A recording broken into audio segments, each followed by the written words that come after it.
311 kebenaran terungkap.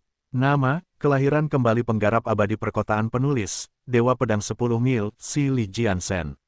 Plus matikan mengatur ulang. Gao Tianmin adalah salah satu orang paling berkuasa di provinsi tersebut.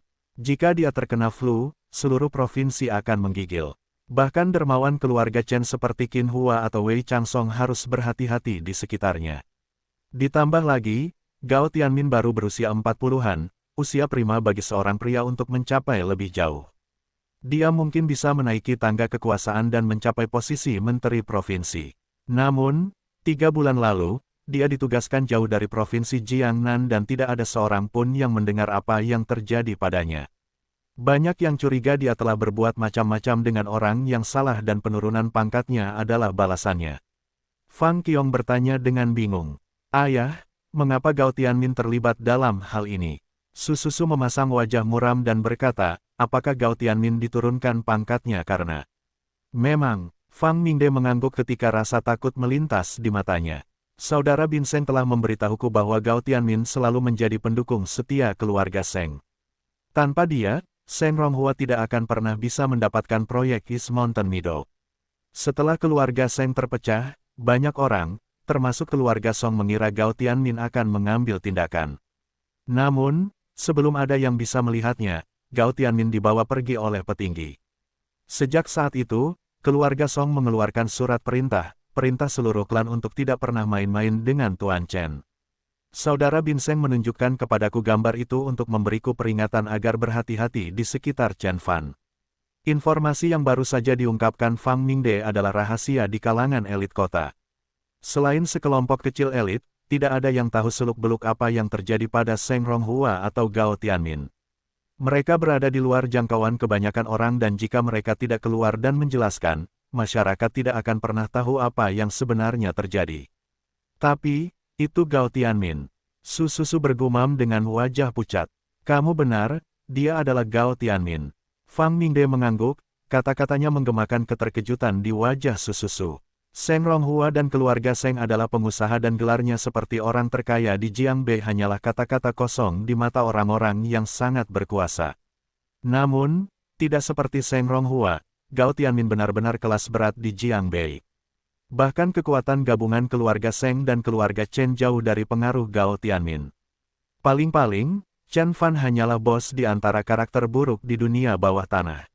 Satu kata dari dunia hebat bisa membuatnya dipenjara selama bertahun-tahun. Itulah sebabnya Patua Wei tidak berpikir bahwa keluarga Chen akan terlalu bergantung pada Chen Fan, sebaliknya harapan mereka ada pada Chen Zhenxin dan Qin Hua. Adapun keluarga Su, mereka mendapatkan pengaruh dan kekayaan dengan memberikan layanan mereka kepada Kaisar Tiongkok. Namun, Chen Fan tidak hanya menyingkirkan keluarga Seng, tetapi dia juga mencabut dermawannya, Gao Tianmin. Jelaslah bahwa ada kekuatan yang sangat kuat yang mendukung tindakan Chen Fan. Saudara Bin Seng memberitahu saya bahwa Chen Fan mendapat dukungan dari markas militer. Dia memberitahu saya bahwa Liu Chen sangat terkesan dengan pemuda ini. Fang Mingde berbicara pelan. Liu Chen, Fang Qiong belum pernah mendengar nama itu sebelumnya. Namun, wajah Sususu semakin memucat dan dia bertanya kepada suaminya dengan suara pelan dan hati-hati, maksudmu Liu Chen? Fang Mingde tidak menjawab, dia hanya mengangguk. Gelombang emosi yang kuat muncul dalam diri Sususu. Liu Chen adalah salah satu orang terkuat di militer Tiongkok, seorang perwira. Provinsi seperti Gao Tianmin tidak bisa membandingkannya. Bahkan keluarga Su harus memperlakukan Liu Chen dengan penuh hormat. Liu Chen telah mengunjungi keluarga Su beberapa kali, dan setiap kali dia mengunjunginya, lelaki tua itu sendiri yang harus menerima prajurit tua itu di pintu masuk. Jika Chen Fan mendapat dukungan dari Liu Chen, dia pasti sangat berbakat dan cakap. Tapi bagaimana mungkin, Chen Fan hanyalah seorang remaja berusia kurang dari 20 tahun. Jika dia mampu menarik perhatian Liu Chen ketika dia baru berusia 20 tahun, seberapa sukses dia ketika dia mencapai usia 30 atau 40. Sususu tiba-tiba teringat percakapannya dengan Chen Fan di kedai kopi. Bagaimana jika aku memberitahumu bahwa aku sudah cukup kuat untuk menjatuhkan keluarga Su? Meskipun tampaknya tidak demikian, dalam 20 tahun atau lebih, prestasinya bisa melampaui keluarga Su. Dia tiba-tiba menyadari potensi besar dalam diri pemuda ini dan dia adalah kandidat yang jauh lebih baik daripada Seng Junwen. Shen Junwen dan ayahnya bahkan mungkin tidak bisa melampaui keluarga Su seumur hidup mereka, tetapi hal itu tidak berlaku bagi Chen Fan. Dengan pemikiran itu, Su merasakan sedikit penyesalan. Apakah aku benar-benar salah tentang dia? Dia menunduk dan bergumam pada dirinya sendiri. Saat itu, hati Fang Qiong sudah dipenuhi dengan kegembiraan dan kegembiraan. Dia tidak tahu kapan Chen Fan menjadi Master Chen dari Jiang Bei, dan dia juga tidak mengetahui detail hubungan antara Chen Fan dan Gao Tianmin atau Liu Chen. Yang dia pedulikan hanyalah suaminya, bukan sekadar seorang bocah manja biasa, dia adalah berlian yang kasar. Meskipun dia bersikeras menikahi Chen Fan beberapa saat yang lalu seperti sekarang, dia sedikit kecewa setelah ibunya meremehkan kekasihnya. Lagi pula, semua gadis bermimpi menikah dengan pria berkuasa yang dipuji oleh semua orang di sekitarnya. Ini adalah sentimen yang sama yang dimiliki orang tua terhadap anak-anak mereka. Seorang istri berharap suaminya sukses, sama seperti seorang ibu ingin anak-anaknya sukses. Ini adalah perasaan alami manusia dan tidak ada manusia yang bisa menghindarinya. Sayang, menurutku kamu tidak hanya salah menilai Chen Fan tetapi kamu juga hampir melewatkan berlian. Putriku tampaknya memiliki persepsi yang lebih tinggi daripada kamu dan dapat mengatakan bahwa Chen Fan bukan sembarang pemuda biasa. Fang Mingde mengusap perutnya saat senyuman muncul di wajahnya. Mengetahui betapa kuat dan berpengaruhnya Chen Fan meringankan suasana hatinya.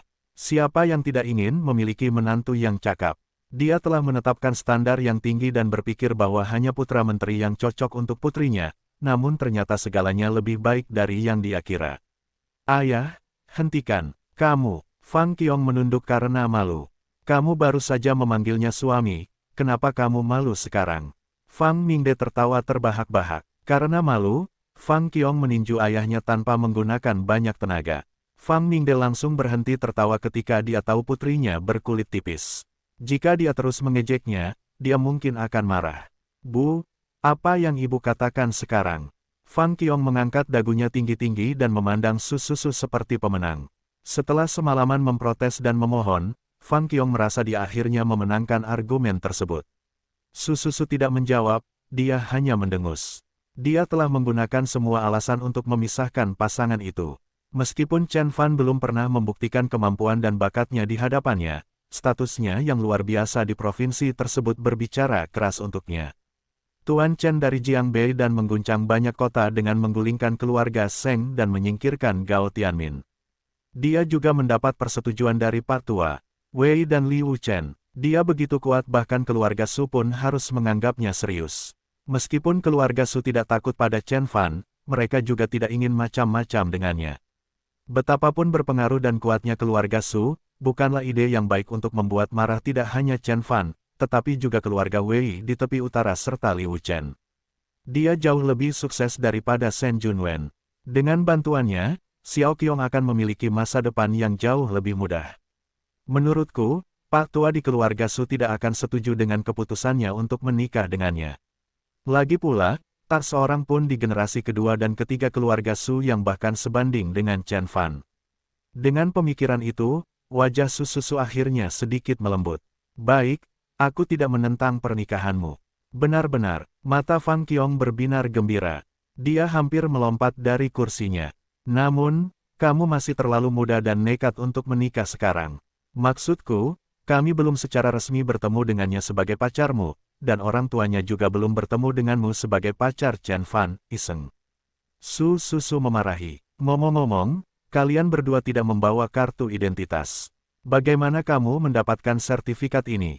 Apakah Paman Yao membantumu? Mama, Su tersipu dan menundukkan kepalanya saat dia mengajukan kasusnya, namun kali ini suaranya tidak mengandung dendam. Paling tidak, kita perlu bertemu dengan orang tuanya dan membicarakan semuanya, menyelesaikan detailnya dan mengatur pertunangan. Setelah itu, kita akan membicarakan tentang pernikahan. Su melipat tangannya dan berkata dengan dingin. Fang Qiong berdiri diam di sudut ruangan dan berubah menjadi anak kucing pemalu. Ibunya telah mengatur segalanya untuknya sejak dia masih kecil. Jika bukan karena cintanya pada Chen Fan, dia tidak akan pernah berpikir untuk menentang ibunya. Setelah ibunya berkompromi, keberaniannya untuk protes pun goyah. Fang Mingde, hubungi Chen Gexin dan Wang Xiaoyun dalam beberapa hari. Beritahu mereka bahwa kita akan mengadakan pesta pertunangan terlebih dahulu. Mereka berdua terlalu muda untuk menikah, jadi pernikahan harus ditunda sampai mereka lulus. Kita adalah keluarga yang baik, maka putriku akan berperilaku baik dan tidak membiarkan rumor itu menyebar. Tidak masalah sayang. Fang Mingde menggosok tangannya dengan gembira sambil mengangguk. Dia selalu menyukai Chen Fan dan pencapaian termasyhur anak laki-laki itu hanya membuatnya merasa senang dengan penilaiannya yang masuk akal. Setelah mereka selesai berbicara, Fang Qiong hendak pergi ke kamarnya sendiri. Namun, matanya tertuju pada akta pernikahan. Sususu memperhatikan apa yang dipikirkan putrinya, jadi dia berkata, "Kembalilah ke kamarmu sekarang. Aku akan menyimpan sertifikatnya untukmu, aku tidak akan membuangnya, aku janji." Dia berhenti dan kemudian tersenyum. "Apa menurutmu kertas ini ada artinya? Kalau ada yang mengemukakan fakta bahwa kalian berdua tidak punya kartu identitas, sertifikat ini akan hangus." Fang Qiong tidak tahu harus berkata apa tetapi wajahnya memerah. "Jangan khawatir, aku akan membantumu menyelesaikan dokumennya. Jangan khawatir tentang hal itu." Sususu menghela nafas dan berkata, "Terima kasih ibu." Senyuman seperti anak kucing muncul di wajah Fang Qiong, membuatnya tampak semanis kancing. "Jangan bertingkah seperti anak kecil, kamu sudah menikah sekarang." Sususu menggelengkan kepalanya tanpa daya. Sususu menghela nafas setelah Fang Qiong kembali ke kamarnya sendiri. Dia membungkuk 2 kali dan memeluk lututnya erat ke dadanya saat dia merenungkan apa yang telah terjadi. Fang Mingde bertanya dengan rasa ingin tahu, "Apa yang terjadi?" "Saya pikir Chen Fan cukup bagus. Jangan bilang Anda bisa memikirkan orang lain yang lebih baik. Dia tidak hanya cukup bagus, dia juga terlalu bagus untuk dipercaya." Sususu berkata pelan, "Terakhir kali kita melihatnya adalah 6 tahun yang lalu dan dia masih kecil. Tapi tiba-tiba, dia menjadi Tuan Chen dari Jiang Bei yang terkenal itu. Bisakah Anda bayangkan apa yang terjadi padanya selama 6 tahun ini?" Fang Mingde ragu-ragu. Kata-kata istrinya tepat sasaran, perubahan dan transformasi Chen Fan sungguh luar biasa. Mereka menyaksikan Chen Fan tumbuh dewasa sehingga mereka sangat mengenal Chen Fan. Namun, baru beberapa tahun berlalu, Chen Fan telah berubah menjadi orang yang sama sekali berbeda, seperti ikan mas dalam mitos Tiongkok yang melompati gerbang naga dan tiba-tiba berubah menjadi naga. Fang Qiong terlalu gembira untuk berpikir jernih, tapi Sususu memikirkannya. Dia telah melihat banyak hal dalam hidupnya dan jika kehidupan telah mengajarinya sesuatu, itu adalah rencana yang terburuk. Selain hal-hal lain, ada begitu banyak rahasia di balik jatuhnya keluarga Seng yang tidak kita ketahui. Sususu tersenyum dingin. Keluarga Chen dan keluarga Seng belum pernah bertemu sebelumnya. Namun, keluarga Chen tiba-tiba mulai bersaing dengan keluarga Seng di proyek East Mountain Meadow dan memicu konflik. Yang lebih buruk lagi, Seng Ronghua dan seluruh keluarganya terbunuh dalam keadaan yang mencurigakan, dan rumah besar mereka terbakar habis dengan selusin anggota keluarga Seng di dalamnya. "Apakah kamu mengatakan bahwa Chen Fan melakukan semua itu?" Fang Mingde bertanya pelan dengan ketakutan. "Aku tidak yakin, aku juga tidak tahu apakah dia telah memberikan semacam mantra atau kutukan pada anggota keluarga Seng. Namun, apa yang ingin kukatakan adalah bahwa kita tidak tahu apa-apa tentang calon menantu kita. Ini mengkhawatirkan, padaku jika kita menikahkan putri kita dengannya sekarang juga." Sususu menggelengkan kepalanya. "Susu, kamu terlalu memikirkannya." Fang Mingde memprotes. "Chen Fan mungkin telah berubah hingga kita tidak lagi mengenalnya, tapi kita mengenal orang tuanya dengan sangat baik. Kita telah berteman selama lebih dari 20 tahun, dan apakah menurutmu putra mereka akan menjadi penjahat yang licik?" Petik 2. Sususu tetap diam, tapi simpul di alisnya sedikit mengendur. Dia tidak pernah menyukai Wang Xiaoyun, tapi dia terkesan dengan sikap moral pasangan itu. "Kotoran." Fang Mingde tiba-tiba teringat sesuatu. "Apa yang terjadi?" tegur Sususu. Fang Mingde tersenyum masam dan berkata, "Ada sesuatu yang ingin kukatakan padamu, tapi aku hampir melupakannya karena pernikahan Xiao Qiong." Petik 2. Kemudian dia memasang tampang misterius dan kemudian berkata, "Belum lama ini, saya berada di Wuzhou untuk urusan bisnis dan jadi saya mengunjungi orang tua Anda dalam perjalanan. Orang tua itu menyebutkan bahwa dia ingin memperkenalkan pelamar untuk Xiao Qiong, itu adalah putra dari salah satu rekan lamanya. Karena aku tidak tahu apa-apa tentang Xiao Qiong dan Chen Fan, aku setuju untuk membiarkan Xiao Qiong berkencan dengan bocah itu. Tapi sekarang, setelah mendengar itu, pikiran Sususu melayang penuh dengan pertanyaan. Penguasa keluarga Su pernah menjadi wakil gubernur, meskipun dia tidak bertanggung jawab secara langsung, namun posisinya tetap bergengsi. Setiap hari libur, banyak pemimpin provinsi Jiangnan mengunjunginya dengan membawa banyak hadiah. Keluarga Su juga tetap kuat dan berkembang berkat reputasi dan masa lalu Pak Tua yang termasyhur. Tanpa dia, keluarga Su tidak akan pernah disebut sebagai keluarga nomor satu di provinsi Jiangnan. Rekan lelaki tua itu setidaknya harus menjadi menteri sebuah provinsi. Kenapa kamu tidak memberitahuku sebelumnya? Sususu menatap tajam pada Fang Ningde. Fang Ningde mengangkat bahu dan tersenyum kecut. Ini seharusnya menjadi kabar baik bagi pasangan itu. Lagi pula, jika lelaki tua itu tidak peduli pada Xiao Qiong, dia tidak akan repot-repot mengatur kencan untuknya. Mereka tahu bahwa lelaki tua itu tidak akan memperkenalkan sembarang orang kepada Xiao Qiong, jadi lelaki muda itu pastilah putra dari keluarga super kaya atau keluarga berkuasa. Namun, putri mereka telah merusak segalanya dengan mendapatkan akta nikah. Tidak mungkin mereka bisa menjelaskan situasinya tanpa melihat ada alis yang terangkat. Apakah lelaki tua itu mengatakan dari keluarga mana dia berasal? Sususu mendekatkan tangannya ke dadanya dan bertanya dengan alis berkerut. Saya pikir dia berasal dari Zonghai. Orang tua itu berkata bahwa dia adalah satu dari sejuta remaja di Zonghai. Fang Ningde mengenang, lalu melirik Sususu. Xiao Qiong dan Chen Fan sudah mendapatkan sertifikatnya. Ditambah lagi, siapapun pemuda ini, menurutmu dia akan sekuat Gao Tianmin. Bahkan Gao Tianmin bukanlah tandingan Chen Fan, apalagi seorang pemula. Chen Fan adalah yang terbaik yang bisa Anda temukan, saya beritahu Anda. Aku tahu. Sususu menepis suaminya dengan kesal. Dia melipat tangannya dan mondar-mandir di ruang tamu. Setelah beberapa saat, dia berhenti dan berkata, "Tundalah menghubungi Wang Xiaoyun untuk saat ini. Ayo pergi dan temui Pak Tua itu sendiri. Terlepas dari siapa yang akan dipilih Xiao Qiong, bagaimanapun juga, pernikahan itu harus disetujui oleh Pak Tua. Beberapa hari, aku khawatir jika kita memberitahunya sekarang, kita akan merusak suasana hatinya." Sususu ragu-ragu. Jika aku jadi kamu, aku akan menolak pemuda lainnya. Apakah menurutmu anak laki-laki dari Zonghai itu lebih baik daripada Chen Fan? Fang Ningde mendengus dan memprotes.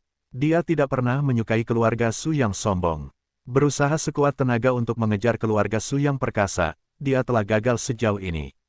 Chen Fan, menantu yang sangat dikuasai adalah satu-satunya harapannya untuk mendapatkan kembali martabatnya. Jangan konyol, pikirkan bagaimana perasaan orang tua itu jika kita langsung menolaknya. Sususu balas menyerangnya dan berkata, orang tua itu tidak akan mengatur pernikahan seperti itu tanpa alasan. Dia tidak ikut campur dalam anggota keluarga Su generasi ketiga lainnya. Hanya karena dia menyukai dan peduli pada Xiao Qiong, apakah dia melibatkan diri, mencoba membantu Xiao Qiong maju dalam kehidupannya di masa depan. Menolaknya secara langsung sama buruknya dengan menamparkan wajahnya. Haruskah kita membawa Chen Fan bersama kita juga? Begitu lelaki tua itu melihatnya, dia akan mengerti. Fang Ningde menyarankan. Sususu merenung sejenak dan kemudian mengangguk setuju. Baiklah, beritahu Xiao Qiong untuk membawa barang kecil itu ke rumah kita dan kita akan berbicara dengannya. Fang Qiong tidak bisa tidur sepanjang malam. Ada terlalu banyak hal yang terjadi dalam satu hari. Seharusnya itu kencan pertama mereka, tapi entah bagaimana ibunya mengetahui rencana mereka dan mengancam Chen Fan sebelum mereka bisa bertemu. Dia sangat gusar dengan campur tangan ibunya, sehingga dia pergi ke balai kota dan mendapatkan surat nikah dengan Chen Fan untuk mencemooh ibunya. Dia kemudian dengan cepat tersendat dalam konfrontasinya terhadap ibunya, setelah menyadari tanggung jawabnya dan implikasi dari keputusannya yang berubah-ubah. Namun, yang mengejutkannya, pada akhirnya segalanya berbalik. Chen Fan ternyata adalah Master Chen dari Jiangbei. Dia telah berubah dari anak nakal manja menjadi sosok perkasa di Jiangbei. Transformasinya begitu drastis, sehingga ketika Fang Qiong pertama kali mendengarnya, dia tidak bisa berkata-kata. Setelah kegembiraan dan kegembiraan akhirnya memudar, Fang Qiong mampu menenangkan pikirannya dan mulai merenungkan perkembangan dan peristiwa yang mengarah pada titik ini. Dia bisa saja kuliah di universitas tingkat kedua manapun, namun, dia memilih untuk masuk ke perguruan tinggi tingkat ketiga di Sekolah Bisnis Universitas Kota Jin. Pantas saja Suster Yifei mengubah sikapnya terhadapnya secara drastis. Dia mengabaikannya saat pertama kali bertemu dengannya, tapi kemudian, dia memintaku untuk membawanya ke klubnya sepanjang waktu.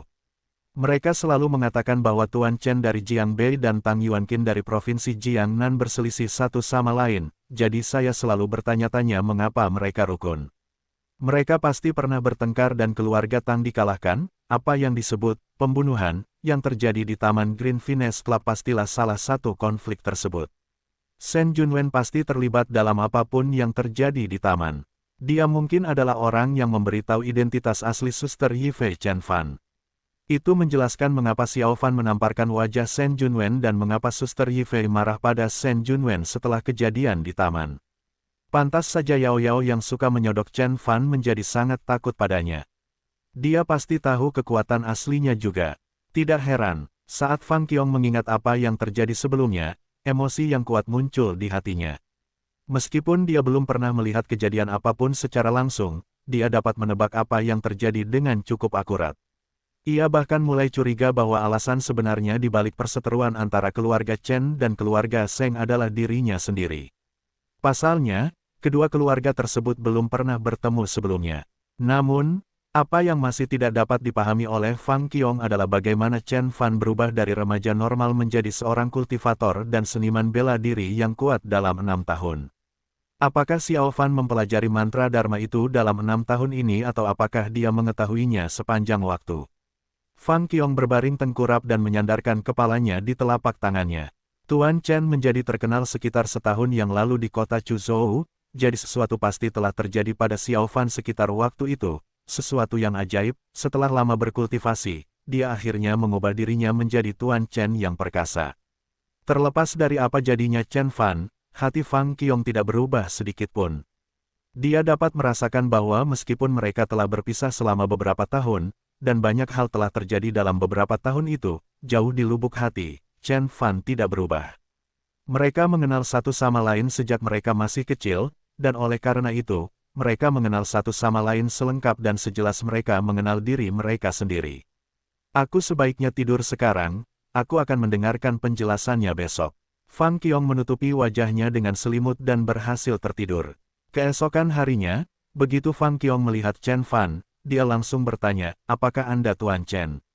Ya, Chen Fan mengangguk dengan sigap. Chen Fan tidak pernah berencana menyembunyikan identitasnya dari Fang Qiong karena dia tahu bahwa Fang Qiong dikelilingi oleh para elit kota dan hanya masalah waktu dia mengetahuinya. Kenapa kamu tidak memberitahuku? Fang Qiong bertanya pelan. Saya tidak ingin hal itu memengaruhi Anda dan saya juga tidak ingin Anda melihat saya sebagai Tuan Chen. Saya Chen Fan, sahabat Anda, dan suami Anda, kata Chen Fan dengan tenang. Penyebutan kata, suami, membuat Fang Qiong tersipu malu. Dia menundukkan kepalanya dan berkata, ibuku ingin kamu menemani kami ke Wuzhou. Ini hari ulang tahun kakek buyutku dan dia ingin kamu bertemu dengannya. Chen Fan mengangguk dan berkata, tentu saja. Dia sudah lama ingin bertemu dengan keluarga Su di kota Wuzhou. Pertemuan Chen Fan dengan Su Susu dan Fang Mingde berjalan lancar. Baik Su Susu dan Fang Mingde adalah orang-orang pintar dan mereka tahu bahwa mereka tidak akan melakukan apapun setelah dadu sudah dilemparkan. Su Susu menyembunyikan kebenciannya dan tersenyum ramah. Fang Mingde selalu menyukai anak laki-laki itu dan dia dengan senang hati menerima anak laki-laki itu sebagai menantunya. Dia membujuk Chen Fan untuk minum beberapa cangkir minuman keras bersamanya sebagai cara perayaannya. Chen Fan menurut dan menuangkan isi cangkir ke tenggorokannya. Dibutuhkan setidaknya beberapa ratus kilogram minuman keras untuk membuat seorang kultivator tingkat pencerahan etiril mabuk. Su Susu menyaksikan interaksi kedua pria itu dengan perasaan rumit. Jika bukan karena keyakinan Fang Mingde pada apa yang dia ketahui tentang Chen Fan, dia tidak akan pernah menduga bahwa Chen Fan bisa memerintah Jiangbei. Cara dia membawa diri, mulai dari sikap hingga irama bicaranya, lebih mirip seorang pertapa yang tidak menentu, bukan seorang taipan. Mungkinkah rumor itu benar bahwa dia telah menggunakan mantra Dharma untuk menundukkan semua taipan Jiangbei? Pertanyaan itu muncul di benak Su Susu. Dia benar-benar tidak percaya bahwa remaja laki-laki biasa yang duduk di depan mereka adalah Tuan Chen yang ditakuti oleh semua orang di Jiangbei. Namun, bagi Su Susu, mantra Dharma dan kekuatan surgawi adalah legenda. Orang-orang yang dia temui setiap hari adalah pejabat pemerintah dan elit kota yang merupakan warga negara yang taat hukum. Namun, Chen Fan adalah seseorang yang akan membunuh seluruh keluarga dan bisa lolos begitu saja. Oleh karena itu, Su Susu takut pada Chen Fan. Lebih buruk lagi, dia tidak bisa memahaminya dan dia juga tidak bisa memahami metode Chen Fan. Sepanjang makan malam keluarga, pasangan itu tidak menanyakan masalah pribadi Chen Fan. Ketika makan malam hampir selesai, Fang Mingde akhirnya mengemukakan fakta bahwa tuan keluarga Su telah memutuskan untuk menjodohkan Fang Mingde. Chen Fan mengangguk dengan sadar. Meskipun Chen Fan tidak dapat mengingat Xiao Qiong pernah menyebutkan hal ini di kehidupan sebelumnya, dia tahu dia harus menghadapi persaingan cepat atau lambat. Setelah dia meninggalkan kediaman Fang, dia tidak kembali ke asramanya. Sebaliknya, dia naik taksi dan pergi ke rumah keluarga Chen. Dia perlu memberitahu keluarganya tentang pernikahannya dan juga mendapatkan beberapa informasi tentang keluarga Su di kota Wuzhou. Ada satu orang di keluarga Chen yang mengenal keluarga Su di kota Wuzhou lebih baik daripada siapapun. Chen Huaiyan telah mendominasi kota Jin selama bertahun-tahun, jadi Chen Fan bertaruh bahwa dia harus mengetahui detail tentang kekuatan keluarga Su. Ketika dia sampai di istana, Pak Tua itu sendirian, berlatih kaligrafi. Chen Huaiyan tersenyum sebagai salam kepada cucunya dan kembali berlatih. Chen Fan berdiri di samping kakeknya dan menyaksikan lelaki tua itu memerintahkan tinta untuk membentuk goresan kuat di atas kertas. Xiao Fan, lihatlah pekerjaanku. Chen Huaiyan meletakkan kuasnya dan berkata sambil tersenyum bangga. Ini berat dan kuat, pukulannya sama mantapnya dengan karya guru Han Yu. Ini adalah bukti dedikasi kakek selama puluhan tahun terhadap seni. Puji Chen Fan. Meskipun Chen Fan tidak terlatih dalam seni kaligrafi, dia tahu bagaimana menghargainya. Ayahnya juga seorang seniman kaligrafi yang rajin, sehingga Chen Fan dapat membaca font kursif dengan mudah. Saya telah berlatih kaligrafi sejak saya masih kecil. Saya mempelajarinya lagi setelah saya pensiun dan baru belakangan ini saya mulai menguasainya. Namun, tingkat pencapaian saya tidak sebanding dengan Anda. Chen Huaiyan menggelengkan kepalanya dan menyingkirkan karya kaligrafinya. Dia meraih lengan Chen Fan dan berkata, ayo, kita bermain catur Tiongkok. Chen Huaiyan memiliki banyak hobi, di antaranya adalah kaligrafi, seni bela diri, dan catur Tiongkok. Dari semua anggota keluarga Chen Fan adalah satu-satunya yang menghargai kesenangan dari hobi tersebut sama seperti dia. Dalam 500 tahun terakhir, Chen Fan bermain catur setiap kali dia punya waktu luang. Jika dia sendirian, dia akan merapal mantra ilusi untuk membuat lawan bermain catur dengannya. Selama ratusan tahun, keterampilan caturnya bahkan telah melampaui pemain terbaik di dunia. Namun, karena dia sedang bermain dengan kakeknya, dia perlu sedikit ditolak. Saat Chen Huaiyan merenungkan langkahnya, dia bertanya dengan santai, apa yang membawamu ke sini hari ini? Saya sudah menikah, kakek. Chen Fan memindahkan kesatrianya dan menangkap seorang uskup. Apa? Terlepas dari sikap Chen Huaiyan yang sebelumnya stabil, dia menjatuhkan bidak catur ke papan. Dia menatap Chen Fan dengan kaget dan bertanya, kamu sudah menikah? Mengapa orang tuamu tidak memberitahuku hal itu? Saya baru mendapat surat nikah kemarin. Chen Fan mengusap kepalanya dengan malu dan memberitahu lelaki tua itu apa yang terjadi kemarin. Betapa cerobohnya. Chen Huaiyan tidak yakin apa yang harus dia lakukan atas apa yang telah terjadi. Umurmu baru 19 tahun, bahkan belum cukup umur untuk mendapatkan KTP, apalagi mendapatkan akta nikah. Surat nikah semacam ini tidak akan mengikat secara hukum. Di catatan lain, aku pernah mendengar Xiao Ning menyebut gadis ini beberapa kali. Katanya bakat dan kemampuannya sama-sama unik. Fakta bahwa dia bersedia mendapatkan surat nikah bersamamu berarti dia benar-benar peduli kamu. Jadi jangan kecewakan dia, orang tua itu berkata perlahan. Jangan khawatir, kakek, aku akan melindunginya dengan nyawaku. Chen Fan mengangguk dengan keyakinan. Meskipun tindakan Fang Qiong ceroboh dan tidak bodoh, fakta bahwa dia telah menyeret Chen Fan ke balai kota dan mendapatkan sertifikat berarti dia siap memikul semua tanggung jawab dan juga kesalahan. Bahkan ketika Chen Fan berada di balai kota, dia memutuskan untuk mengunjungi Taring untuk menjelaskan semuanya meskipun gadis itu menyembunyikan pernikahannya. Menurutku itu tidak akan menjadi masalah karena Taring sudah mengetahui identitasmu. Chen Huaiyan mengetuk meja dan berkata, cucu saya adalah Tuan Chen dari Jiangbei, sersan kepala naga Chang. Dia bahkan bisa menikahi putri orang terkaya di Tiongkok, apalagi Fang Mingde. Chen Fan tersenyum setelah mendengar pujian kakeknya. Orang tua itu benar, pada levelnya, dia bahkan mungkin mengabaikan kasih sayang putri pertama Amerika Serikat. Karena itu, kamu perlu membicarakan hal ini dengan orang tuamu terlebih dahulu. Chen Huaiyan berbalik dan berkata, kalian berdua masih terlalu muda, dan pernikahan mungkin berdampak buruk pada prestasi akademis kalian. Saya setuju dengan Fangs. Kedua keluarga harus bertemu terlebih dahulu untuk mengatur pertunangan. Sedangkan untuk pernikahan, itu dapat menunggu. Terserah kamu, kakek. Chen Fan mengangguk. Chen Fan tidak peduli kapan dia akan menikah. Dia juga tahu bahwa pernikahan akan memberikan terlalu banyak beban pada Fang Qiong saat dia masih di tahun pertama. Chen Fan lebih suka melihatnya menikmati masa kuliahnya serta pendidikannya di luar negeri. Dia akan selalu berada tepat di belakangnya, mendukungnya kapanpun dia membutuhkannya dan menangkapnya jika dia jatuh. Selain pernikahan, saya juga ingin bertanya tentang keluarga Su di kota Wuzhou.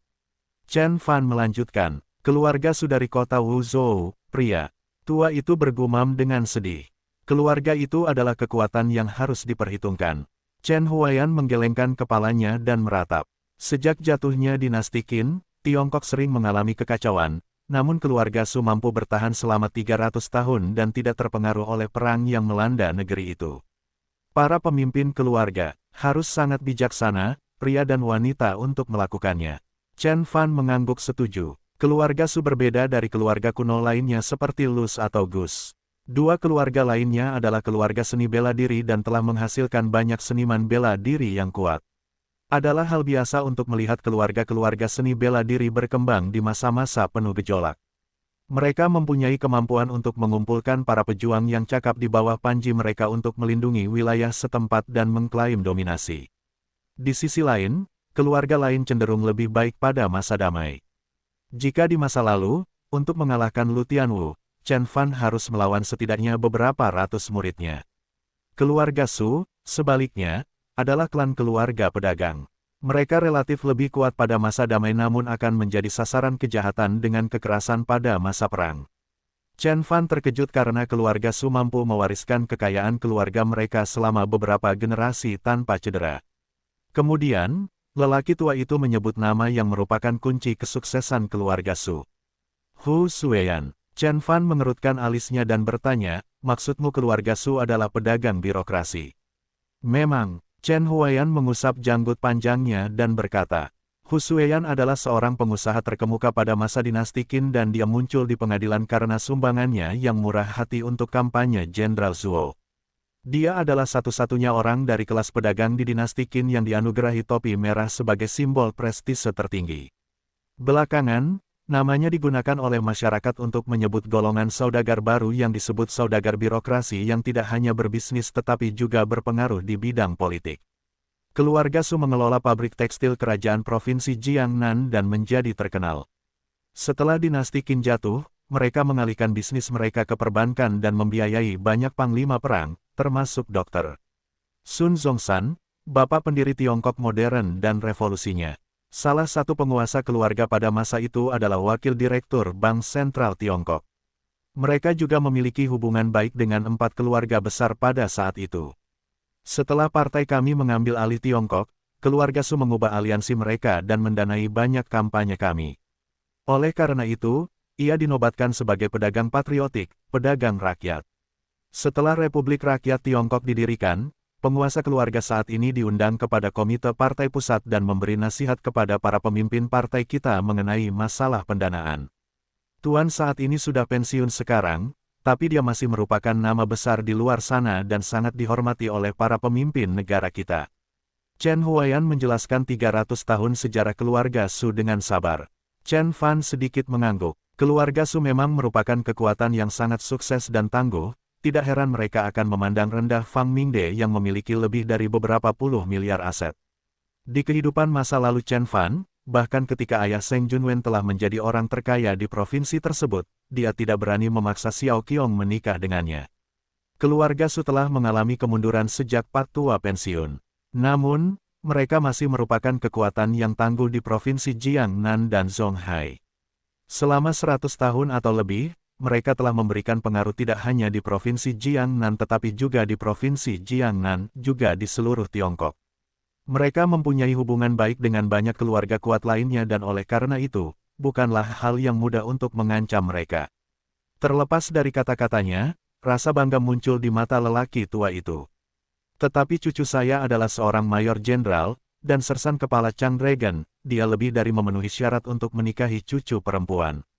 Su Yanghao. Chen Fan tersenyum dan tidak menjawab. Kepala keluarga Su disebut Su Yanghao dan dia adalah ayah dari tuan keluarga Su saat ini. Ketika Chen Fan keluar dari East Mountain Villas, dia teringat peringatan kakeknya. Su Yanghao hampir berusia 90 tahun dan dia tidak terlalu peduli dengan kerugian yang akan dia alami di usianya. Namun, putranya, Su Zhengde, yang harus kamu khawatirkan. Dia selalu sukses dalam karirnya dan jarang melakukannya, dia gagal sekali dalam usaha bisnisnya, oleh karena itu dia harus bersemangat dan sulit untuk dihadapi. Meskipun kamu berpangkat mayor jenderal, bahkan Liu Chen harus menunjukkan rasa hormat di hadapan Su Yangsuo, apalagi kamu.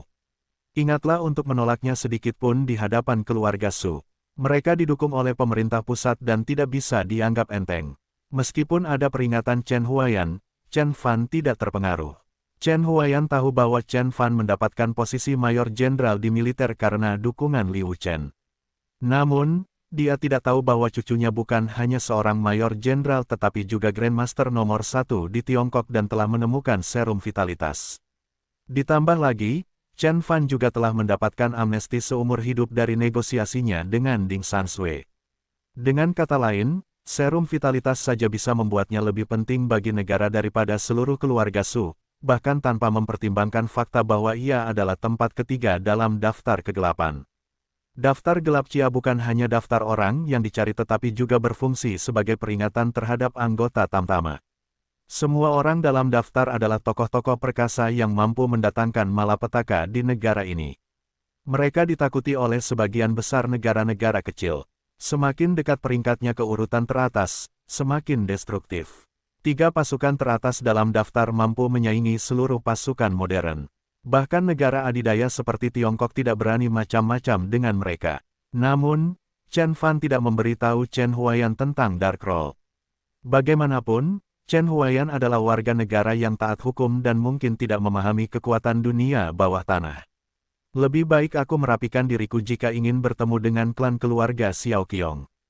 Chen Fan mengusap dagunya dan berkata, dia menyadari bahwa sejak dia dilahirkan kembali, dia tidak terlalu memperhatikan penampilannya. Namun, karena Xiao Qiong akan menunjukkannya kepada seluruh keluarga, dia bertaruh bahwa dia harus terlihat setidaknya setengah keturunan. Orang-orang mungkin tidak hanya menertawakannya tetapi juga Xiao Xiong jika dia mengenakan pakaian kasual ke pertemuan tersebut. Chen Fan tidak peduli apa yang orang lain pikirkan tentangnya, tapi dia tidak ingin melihat Fang Qiong dipandang rendah. Chen Fan merenung sejenak dan kemudian menelepon Zhou Qinya. Ada apa? Zhou Qinya terkejut. Dia sudah mengenal Chen Fan selama lebih dari setengah tahun dan dia menyimpan nomor telepon Chen Fan. Namun, Chen Fan belum pernah meneleponnya sekalipun. Jadi dia tidak pernah berpikir akan mendengar suara Chen Fan melalui telepon. Aku butuh bantuanmu memilih pakaian, kata Chen Fan dengan tenang. Chen Fan ingat bahwa Zhou Qinya telah membantunya memilih pakaian di gerai Armani dan dia terkesan dengan seleranya. Jadi dia berpikir untuk segera meminta bantuan pada gadis itu. Membeli pakaian, reaksi pertama Zhou Qinya adalah menolak Chen Fan. Dia jarang berbicara dengan Chen Fan selama 3 bulan terakhir dan dia merasa mereka tidak cukup dekat untuk pergi berbelanja bersama. Namun, suara lain mengganggu pikirannya dan menyuruhnya untuk membantu Chen Fan. Pada akhirnya, Zhou Qinya bergeming, dan dia berkata, baiklah, harap tunggu saya. Chen Fan menunggu kurang dari 20 menit di mal pusat kota sebelum. Dia melihat Zhou Qinya tiba dengan BMW mininya.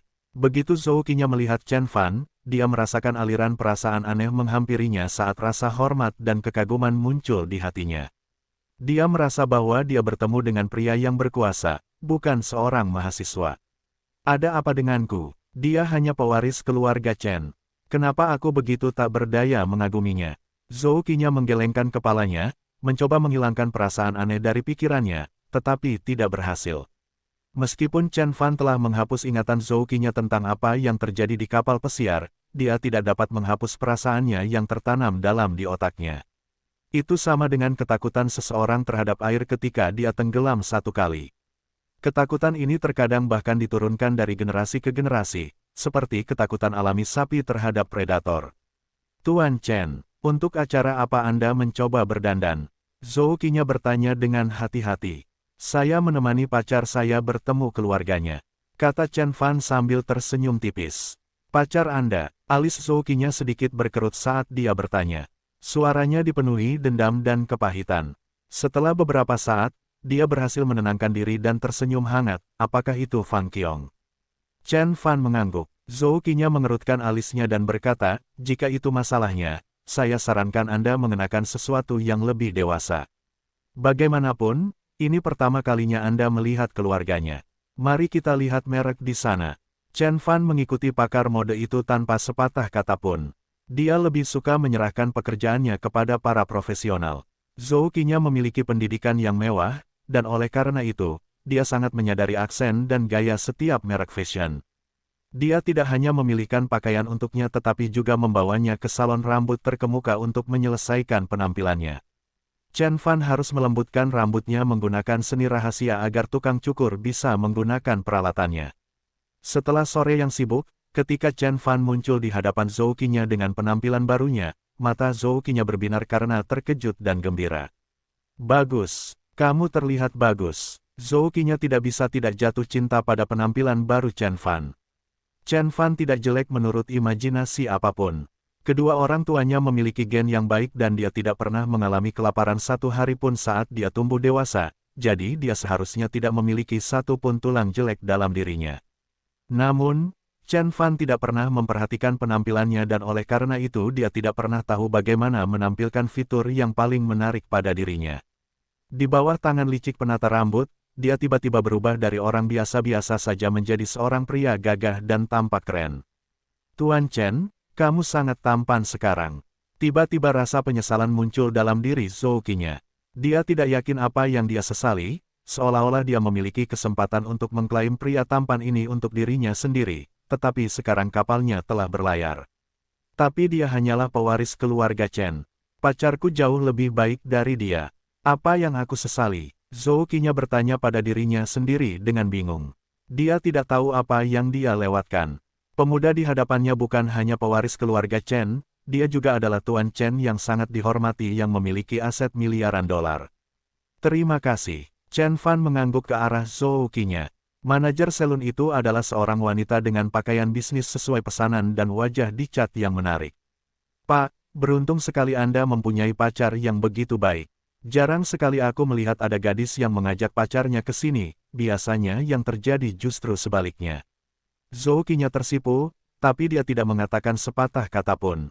Chen Fan mengerutkan alisnya dan hendak memberi tahu manajer bahwa mereka bukan pasangan, ketika suara keras terdengar dari pintu masuk. Aha, aku memergokimu. Aku tahu ada sesuatu yang terjadi ketika kamu tiba-tiba pergi saat makan siang.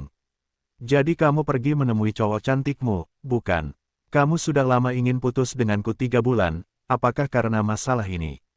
Orang-orang dikejutkan oleh suara itu, jadi mereka melihat ke pintu masuk. Mereka melihat sekelompok besar pria masuk ke dalam bar dan pemimpin kelompok itu berusia 20-an. Dia mengenakan pakaian bermerek dari ujung kepala hingga ujung kaki dan memiliki seringai permanen di wajah pucatnya. Langkahnya lemah dan suaranya hampa, terbukti dia sering menjadi pengunjung klub malam. Wajah Zhou Qinya menjadi gelap saat dia melihat pria itu. Manajer bergegas menuju pemuda itu dan berkata, Tuan, Anda berada di salon kecantikan Jinding, mohon jangan bersuara keras. Persetan, salah satu kroni pemuda itu mendorong manajer itu ke samping sebelum dia menyelesaikan kalimatnya. Pemuda itu menghampiri Zhou Qinya dan menamparkan wajahnya tanpa melirik Zhou Qinya sedikitpun. Pelacur, beraninya kau selingkuh. Warna wajah Zhou Qinya memudar. Dia sangat takut sehingga dia bahkan tidak bisa menyingkir. Bahkan ketika tangan pemuda itu hendak menyentuh wajah Zhou Qinya, serangan itu dihentikan oleh tangan lain. Pemuda itu terkejut sesaat dan kemudian dia mendengar sebuah suara. Wei Zipin, siapa yang memberimu keberanian untuk memukul orang di depanku? Pemuda itu adalah tuan ketiga Wei, Wei Zipin. Apa? Wei Zipin tiba-tiba diliputi amarah. Ini bukan hari yang baik baginya. Sejak dia terhubung dengan bunga kampus sekolah bisnis, dia telah mencoba segala cara untuk mendapatkan celah di antara kedua kakinya. Namun, Zhou Qinya adalah seorang gadis yang waspada dan sejauh ini telah menolak semua rayuan seksualnya. Lebih buruknya lagi, sejak Zhou Qinya kembali dari Hong Kong 3 bulan lalu, dia semakin menjauh darinya. Hal ini membuat Wei Zipin curiga jika Zhou Qinya sedang berkencan dengan orang lain di saat yang bersamaan, jadi dia memutuskan untuk mengirimkan anak buahnya untuk mengikuti Zhou Qinya. Hari ini, dia dan Zhou Qinya sedang makan siang dan gadis itu bergegas pergi setelah dia menerima panggilan telepon. Wei Zipin menghubungi premannya untuk mengikutinya. Setelah beberapa saat, dia diberitahu bahwa Zhou Qinya telah bertemu dengan seorang pria muda di sebuah pusat perbelanjaan. Mereka kemudian pergi ke salon rambut untuk menata rambut pemuda itu. Wei Zipin menyerbu ke salon kecantikan karena marah, tetapi dia tidak pernah berpikir ada orang yang berani memblokir tamparannya. "Siapa kamu? Beraninya kamu memanggil Tuan Muda Wei dengan namanya?" Salah satu pria itu bertanya. Meskipun keluarga Wei memimpin Jiang Bei, kakek Wei Zipin, Wei Fu yang terkenal juga merupakan nama rumah tangga di sisi selatan sungai. Paman Wei Zipin adalah menteri kehakiman di provinsi tersebut dan oleh karena itu, Wei Zipin memiliki pengaruh yang besar bahkan di kota Jinlin. "Ya, siapa kamu sebenarnya?" Wei Zipin melihat dari balik bahunya dan apa yang dilihatnya hampir melumpuhkannya. Meskipun Chen Fan memiliki gaya rambut baru dan pakaian baru, dia tidak akan pernah melupakan wajah pria yang kakinya patah di hadapan semua orang. Wajah ini muncul dalam mimpi buruknya hampir setiap malam dan bahkan ketika Wei Zipin berpikir bahwa dia tidak perlu berurusan dengan Chen Fan lagi di kehidupan nyata, dia bertemu dengannya saat ini. Di bawah tatapan terkejut semua orang, Wei Zipin menarik kembali tangannya dan tersenyum rendah hati. Dia berkata dengan campuran rasa takut dan kagum, "Tuan Chen, apa yang membawamu ke sini?" "Tuan Chen, apa Tuan Chen? Siapa dia?" Semua orang, termasuk Zhou Qinya tercengang dengan perkembangan tersebut. Mereka berada sangat jauh dari puncak tiang totem tempat Tuan Chen berada, mereka bahkan tidak dapat menyatukan keduanya bahkan ketika mereka mendengar nama Tuan Chen. Namun, wajah para antek itu tiba-tiba memucat. Mereka tahu betapa kuatnya Wei Zipin dan oleh karena itu, dibutuhkan kekuatan yang besar untuk membuat pewaris langsung keluarga Wei di tepi utara membungkuk dan membungkuk. Satu-satunya orang yang bisa melakukan itu pastilah Tuan Chen dari Jiang Bei yang misterius itu. Pikiran bahwa mereka dibawa ke pertarungan melawan Tuan Chen membuat mereka menggigil. Rumah keluarga Seng baru saja terbakar 3 bulan yang lalu, abunya yang masih hangat mengungkapkan banyak cerita horor yang tak terhitung tentang kekuatan mengerikan Chen Fan. "Aku tidak menyangka akan bertemu denganmu di sini." Wei Zipin berhasil tersenyum. Wei Zipin tidak pernah merasa lebih canggung dari ini. Dia tidak pernah berpikir bahwa dia akan menembak kakinya sendiri. Apapun yang telah dilakukan, dan dia tidak dapat menarik kembali apa yang telah dia ucapkan. Chen Fan tampaknya tidak terlalu gusar dengan kejadian itu. Dia hanya ingin Zhou Qinya membantunya memilih pakaian, dan tidak bermaksud menimbulkan kesalahpahaman antara gadis itu dan pacarnya. Chen Fan tidak mau peduli tentang hubungan antara Zhou Qinya dan Wei Zipin. Namun, karena kali ini dia tampaknya yang memicu insiden tersebut, dia terpaksa turun tangan. "Saya mengundang Zhou Qinya untuk memilihkan pakaian untuk saya. Apakah Anda akan memukul saya juga?" Chen Fan sedikit memiringkan kepalanya dan melirik pemuda berwajah pucat itu. "Tentu saja tidak, itu salah paham, salah paham." Wei Zipin bergegas membungkuk pada Chen Fan dan meminta maaf. Jika ada orang lain yang berbicara kepadanya dengan arogan dan merendahkan, dia tidak akan membiarkan dia lolos begitu saja bahkan jika dia sedang berbicara dengan putra Zhang Donghai. Sebagai pewaris keluarga Wei di tepi utara, dia tidak pernah menerima begitu banyak penghinaan. Namun, dia sedang berbicara dengan Chen Fan, dan karena itu dia harus menelan rasa malunya. Kakinya dipatahkan oleh Chen Fan hanya karena dia berbicara menentang Chen Fan. Setelah itu, kakeknya memperingatkannya lagi untuk tidak main-main dengan Chen Fan. Adiknya Wei Ziqin dan saudara laki-lakinya Wei Zifang juga mengatakan hal yang sama kepadanya. Oleh karena itu, terlepas dari betapa marahnya perasaan Wei Zipin, dia harus menelan rasa sakitnya dan menyimpannya untuk dirinya sendiri. "Kalau begitu, pergilah." Chen Fan melambaikan tangan seolah mengusir lalat. Zhou Qinya menyaksikan dengan tidak percaya saat Wei Zipin dan kaki tangannya tiba dengan sikap bermusuhan tetapi harus bergegas pergi seperti tikus yang ketakutan. Wei Zipin juga membual tentang betapa kuat dan berpengaruhnya dia di kota, bahwa tidak ada masalah di kota yang tidak dapat dia atasi melalui panggilan telepon.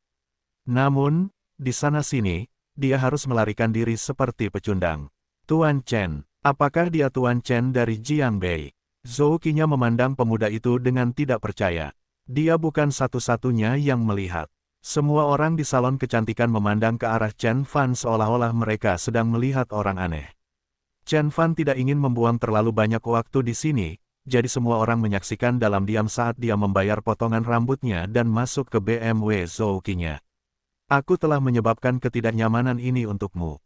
Aku akan menanganinya. Jangan khawatir, Wei Zipin tidak akan melakukan apapun padamu setelah kamu kembali. Kata Chen Fan dengan tenang. Tidak, saya tidak mengkhawatirkan hal itu. Zhou Qinya terkejut dengan kata-kata Chen Fan. Kemudian dia menggelengkan kepalanya dan berkata, kita sudah putus. Makan siang adalah makanan terakhir yang akan saya bagi dengannya. Oh, Chen Fan terkejut. Dia berbalik dan menatap gadis itu, kupikir kalian berdua sudah bersama selama setengah tahun. Kenapa kamu tiba-tiba putus dengannya? Zhou Qinya tersenyum masam. Aku juga tidak tahu. Bahkan sejak aku kembali ke Hong Kong, aku merasa seperti baru saja terbangun dari mimpi, tetapi aku tidak dapat mengingat apa mimpi itu. Setiap kali aku melihat Wei Zipin, ada suara yang dalam diriku menyuruhku untuk menjauh darinya. Chen Fan tetap diam dan tidak menjawab. Tapi dia tahu persis apa penyebabnya. Seni yang dia gunakan pada gadis-gadis itu adalah trik kecil dari seni pemurnian jiwa.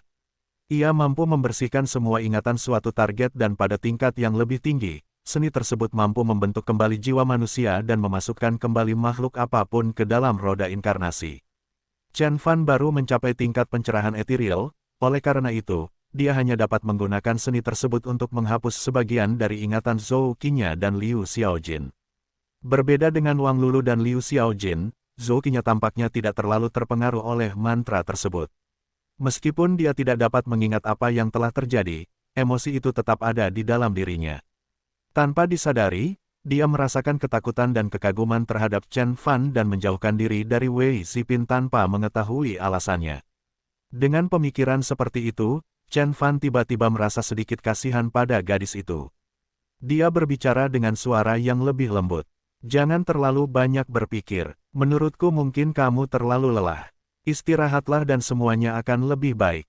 Oke, Zhou Qinya menjawab dan tetap diam. Chen Fan memperhatikan bahwa sejak dia mengacaukan ingatannya, kepribadian gadis itu telah berubah. Dia menemani Zhou Qinya ke bawah asrama gadis itu. Sebelum gadis itu menaiki tangga, dia berhenti sejenak, ingin menanyakan sesuatu tentang Guru Chen, tetapi pada akhirnya, dia tidak sanggup berkata-kata dan berjalan pergi. Chen Fan berdiri di sana dan menyaksikan gadis itu berjuang. Dia tiba-tiba merasa bersalah. Namun, jika dia tidak menghapus ingatannya, segalanya akan menjadi lebih rumit. Dibandingkan dengan Zhou Qinya yang penuh perhitungan, Chen Fan tampaknya lebih menyukai gadis pemalu dan pendiam ini. Apa yang terjadi pada Zhou Qinya dan hanya catatan tambahan dalam kehidupan Chen Fan. Segera, dia akan memulai perjalanan ke kota Wuzhou. Wuzhou adalah kota paling maju di provinsi Jiangnan, kota dengan sejarah ribuan tahun. Selama 1000 tahun, kota ini menghasilkan talenta yang tak terhitung jumlahnya di segala bidang. Kota ini memiliki sumber daya air yang luar biasa, yang menjadikannya kekayaan dan kemewahan. Wuzhou dan kota Lin sama-sama dipuji sebagai surga dunia. Kota Wuzhou juga terkenal dengan kebun dan produksi sutranya, yang terakhir ini dimanfaatkan oleh keluarga Su kota Wuzhou dan membantunya naik ke kekuasaan. Saat ini, keluarga Su di kota Wuzhou memiliki saham di lebih dari separuh pabrik pakaian di Tiongkok. Fang Ningde dan Chen Fan tidak pergi pada waktu yang sama karena dia dan istrinya berencana mengunjungi kerabat lainnya. Oleh karena itu, Chen Fan dan Fang Qiong pergi menuju Wuzhou sendirian. Wuzhou tidak jauh dari kota Jin, dan Fang Qiong telah melewati jalan ini berkali-kali. Dia menurunkan jendela Audi TT merahnya untuk membiarkan udara segar masuk. Chen Fan menyaksikan angin meniup rambut gadis itu. Apa yang kamu lihat? Fang Qiong memutar matanya ke arahnya. Kita sudah terlalu lama berpisah, jadi aku hanya ingin menebus kesalahanku sendiri dan memperhatikanmu sebanyak yang aku bisa. Chen Fan tersenyum.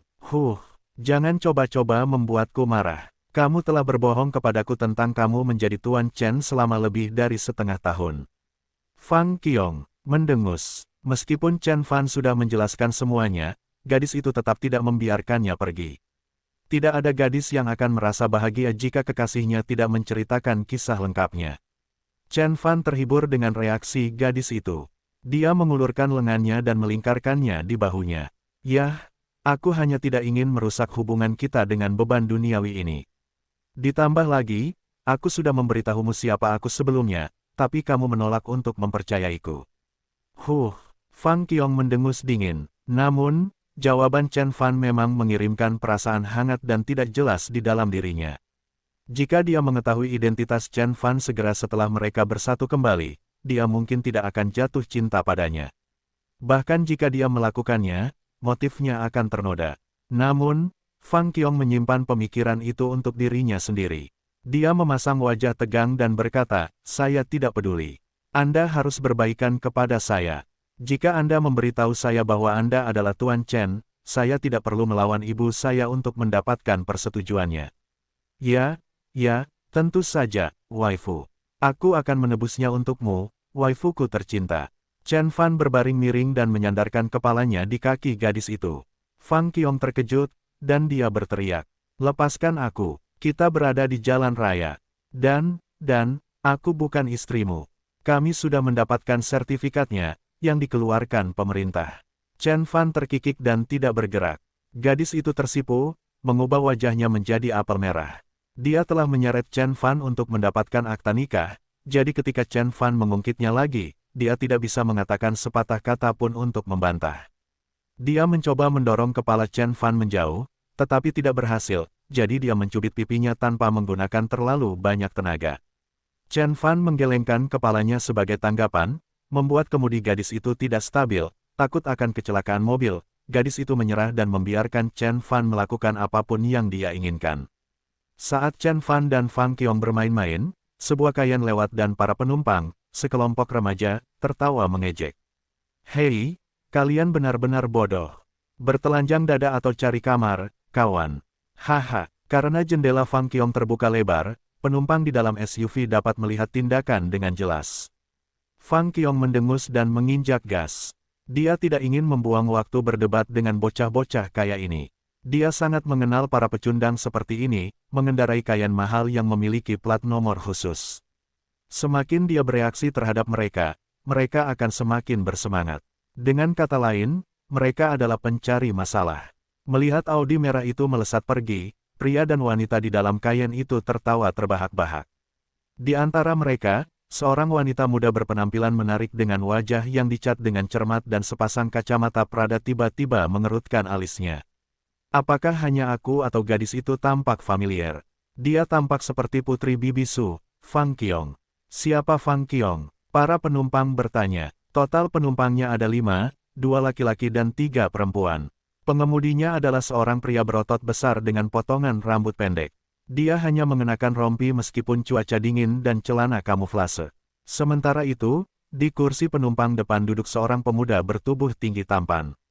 Kakinya yang lurus dan panjang akan menarik hati banyak gadis remaja. Ketiga gadis itu semuanya duduk di kursi belakang. Di antara mereka, orang yang memakai kacamata parada terlihat paling menyendiri. Setengah dari wajahnya ditutupi oleh kacamata besar, dan hanya memperlihatkan dagu lancip dan sepasang bibir kecil namun indah. Terbukti bahwa dia sangat cantik.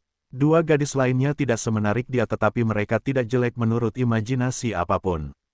Pakaian dan perhiasan mereka menunjukkan betapa mewahnya pendidikan mereka. Saudari Qiao, maksudmu Fang Qiong dari keluarga Su di kota Wuzhou? Pemuda tampan itu tiba-tiba teringat sesuatu dan dia berbalik dan bertanya pada gadis itu.